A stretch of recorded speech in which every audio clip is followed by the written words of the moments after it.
애니멀과 피플의 소중한 드라마.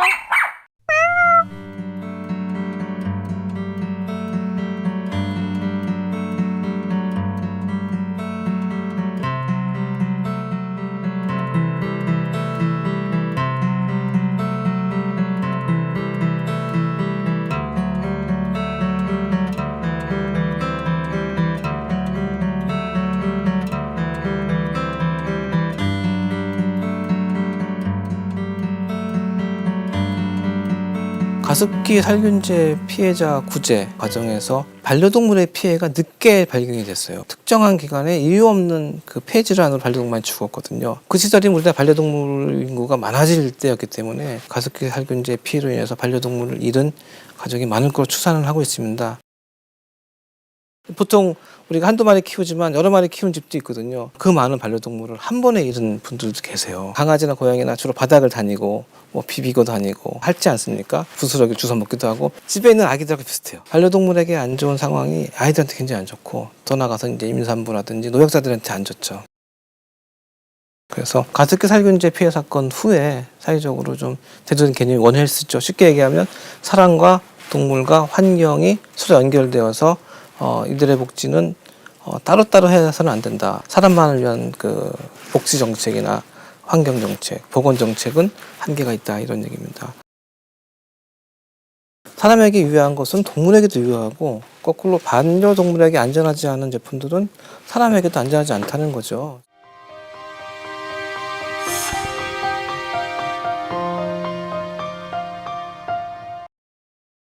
회사원님들이 2008년에 뭐 2010년에 이상한 동물이 많았어. 스테로이드 쓰면은 다 낫는다라고 돼 있는데 야 안 낫더라고. 막 이상하더라고 이런 분들이 한두 분이 아닌 거예요. 이거는 가습기일 수밖에 없구나 그렇게 직감을 했죠. 폐손상이나 산업 쪽에서 발생했던 증상들하고 다 일치를 하거든요. 걔네들한테 매일 독극물을 마시게 하고 나 또한 그것도 모르고 같이 그렇게 살았다는 게 마음의 준비도 없이 하는 사이에 정말 2, 3주 사이에 짝이 그렇게 갈 줄 몰랐거든요. 심리적으로 참 많이 위험한 수준들이시거든요. 반려동물한테 전국적으로 이상한 일들이 생겼을 때 그것을 국가가 점검했다라면 이 참사를 막을 수 있었다고 저는 보고 있습니다.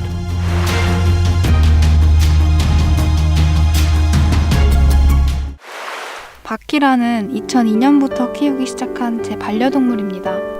밤마다 늘 꾹꾹이를 해주던 효자이자 공방을 함께 지키는 스태프기도 했죠. 바퀴라에겐 시토라는 아들도 있었습니다. 그런데 어느 날부터 바퀴라와 시토가 아프기 시작했어요. 병원에 가도 이유를 알지 못했고 힘겨워하는 고양이들을 지켜볼 수밖에 없었습니다. 그렇게 바퀴라와 시토는 세상을 떠났습니다. 가습기 살균제 때문이었습니다.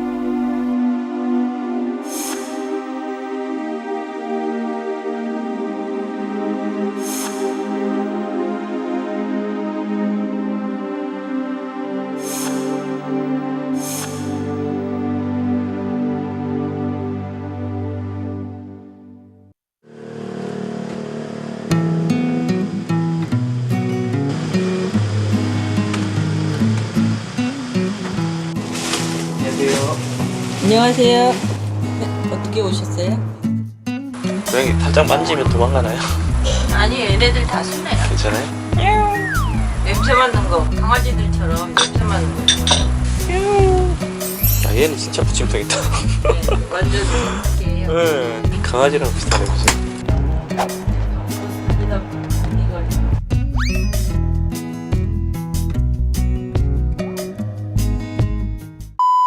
저는 고양이 그림을 그리는 도자기 작가 이세영입니다. 처음 독립해서 살 때부터 2000년부터 2000년. 고양이들을 구조를 하고 그렇게 해서 식구들이 하나둘 놀다 보니까 책임을 지고 계시는 거니까 생명. 얘네들한테는 천국이고 저희는 이제 20년 노예 계약이죠. 도자기에다가 고양이를 그려가지고 일상생활에서 사람들이 고양이를 친근하게 항상 접하실 수 있도록 그릇을 만드는 공방이에요. 네. 동물병원 갔을 때도 가습기 틀어주라고 하는 선생님이 다 많았어요. 그래가지고 애들 감기 걸리면 해주라고 정말 의심 없이 계속 열심히 해준 게 탈이 될 줄 몰랐죠.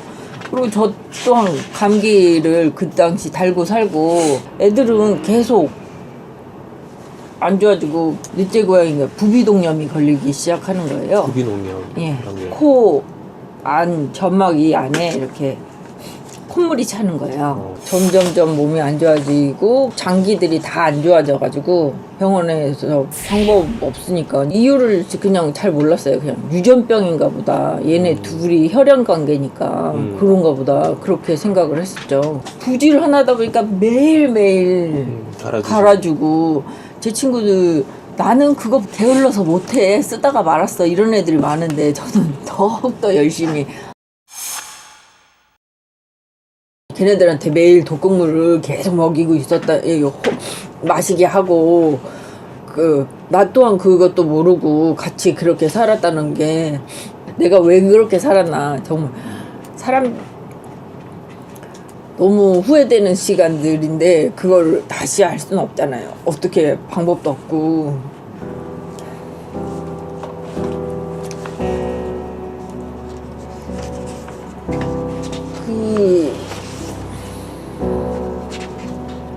그 당시 계속 그렇게 몸이 안 좋아지고 나빠지는 걸 알면서도 점점 외부 활동을 할 때도 친구들하고 등산도 가는데 언덕 위에 있는 친구 집만 갈 때도 저 혼자 뒤처지는 거예요. 헉헉거리고 막 그래서 나는 운동을 안 해서 그런가 보다 계속 생각했어요. 근데 조금 높은 언덕 올라갈 때도 이제는 되게 헉헉거려서 못 올라가요. 그 당시에는 내가 잘못했나 보다.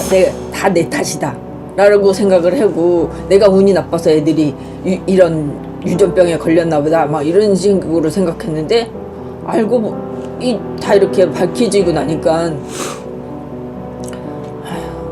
한심하게 속아서 정말 스스로 그걸 매일 돈 주고 사서 매일 마시고 호흡하고 있었다는 게 너무 억울하고 정말 후회되고 그렇게 살지 않았어야 되는데 정말 좀 더 게으르게 살 걸 막 친구들처럼 그런 거 하지 말 걸. 내가 조금만 더 게을렀으면이라는 표현은 많은 사람 자녀들을 잃어버린 또는 다친 부모님들이 하시는 제일 많은 표현 중에 하나예요. 원인 이상의 폐질환 피해자가 추가로 더 공개됐습니다. 지난 9월 가습기 살균제 피해자 8명을 공개했던 시민단체가 추가로 50명의 피해자를 공개했습니다. 뉴스에서 딱 보시고 나서 뭔가 좀 느낌이 오셨어요? 잘못됐구나 이거. 완전 벙찐 그런 거 있잖아요. 나와 애들한테 락스를 계속 먹었다니 생각하니까 정말 소름 돋는. 친구들하고 얘기를 해봐도 동물들을 뭐 해주겠어? 뭐 이런 식으로 부정적이들이니까 뉴스에 아픈 환자들을 보면서 더 이렇게 제 모습이 작아지는 거예요. 저분들이 얼른 더 보상을 받았으면 좋겠고 그럼 그렇게 생각을 하고 작아지고 있었는데 블로그라인데 게시해놓은 거 보니까 유골함이 참 눈에 띄더라고요. 모임의 언니가 너무나 걱정이 많은 거예요. 남매 고양이 둘을 키우는데 얘네들이 아파서 하늘에 가고 나면 자기는 어떡하나 그 언니를 위해서 그릇도 만들어주고 뭐 고양이 관련 그런 걸 만들어주다가 도자기도 이렇게 찾다 보니까 내가 이걸 그렸을 때 사람들이 참 좋아해 주는 거를 알게 돼가지고 저희 애들 유골함도 만들고 친구 애들 유골함 만들고 하다 보면 정말 저도 가장 좋아했던 아이는 첫째 아이 갔을 때는 사진을 이렇게 찾아서 오래 보기가 힘들더라고요. 오랫동안 아팠던 아이는 사람도 그렇고 오랫동안 아팠던 아이는 그렇게 마음의 준비를 많이 하잖아요. 근데 갑자기 간 박기라 같은 경우는 마음의 준비도 없이 하는 사이에 정말 2, 3주 사이에 좀 아프다가 계속 갑자기 그렇게 갈 줄 몰랐거든요. 그래가지고 바퀴라 인형 만들기까지는 되게 오래 걸렸어요.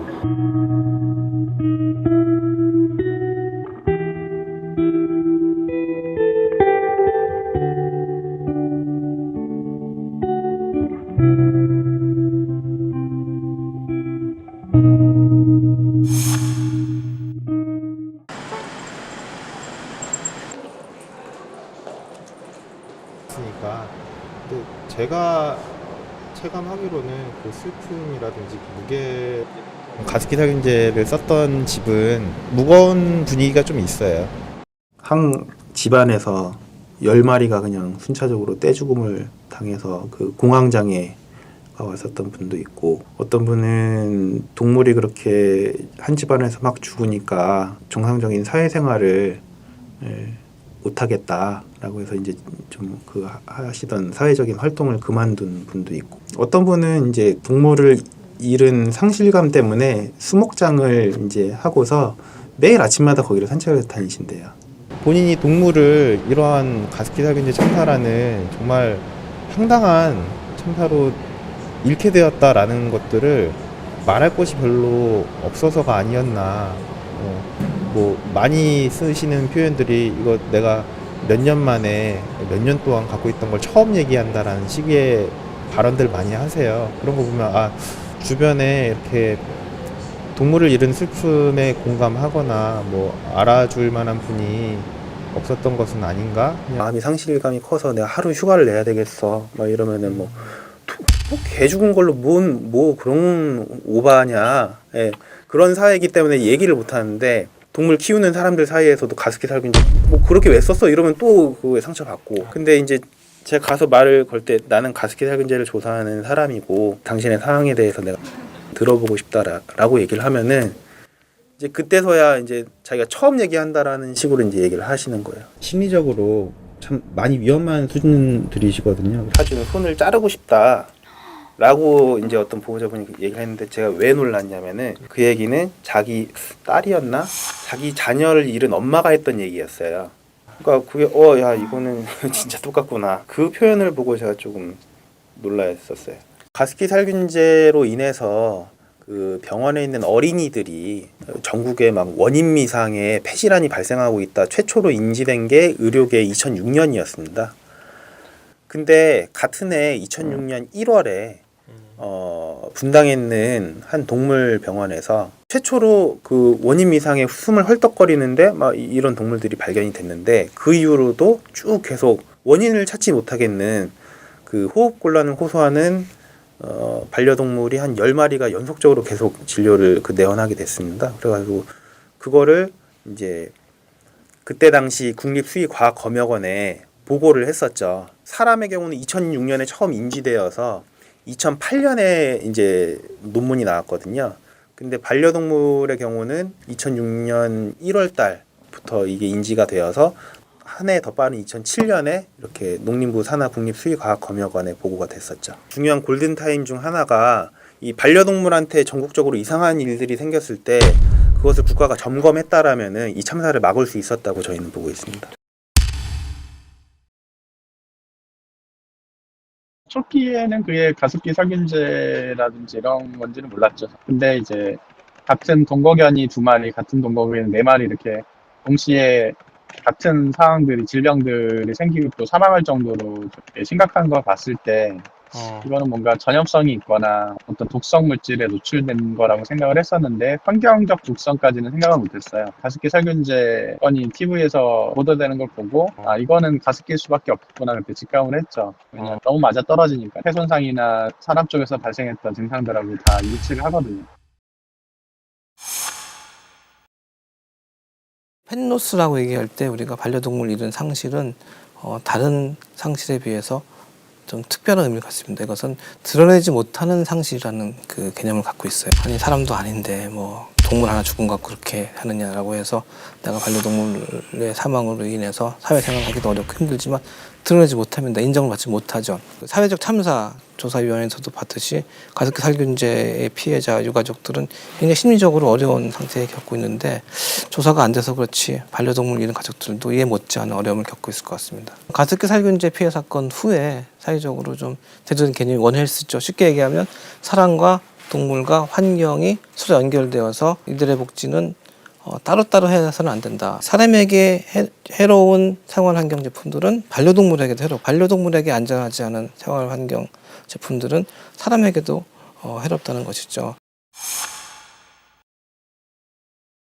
많은 분들이 가습기 살균제 문제가 뭐 배상도 끝나지 않았냐, 처벌도 다 끝난 거 아니냐 이렇게 인식을 하시는데 결국 그렇지 않고요.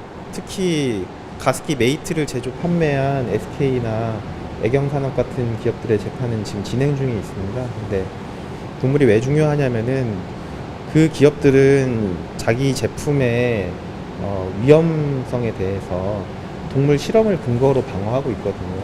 쥐를 가지고 가습기 메이트를 이렇게 써봤더니 안 죽었다, 괜찮았다, 이거는 무해하다라는 취지의 이제 주장들을 하는데, 가습기 살균제 참사가 일어난 많은 가정에 또 많은 반려동물들이 있었거든요. 그래서 그러한 많은 가정에서 사람과 반려동물이 같은 공간에서 같은 제품을 쓰고 같은 건강 피해를 입은 케이스들을 많이 발굴해낸다면은 그게 기업들이 자사 제품이 무해하다라고 주장하는 것을 반론할 수 있는 좋은 증거물이 되지 않을까라는 취지로 조사를 하고 있는 거고, 그래서 또 반려동물 피해들이 중요하다고 봅니다.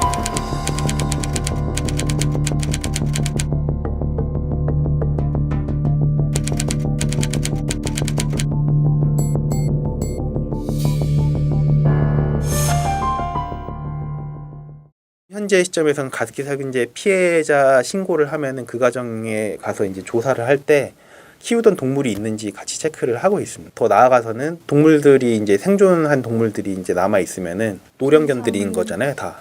그 한참 지난 거잖아요. 그러면은 미래에 가습기 살균제에 노출되고 수십 년 후에 사람이 어떤 증상이 일어나는지 아무도 모릅니다. 근데 동물들을 점검함으로써 그러한 피해들을 예측하고 어떤 대응을 할 수 있는 거죠.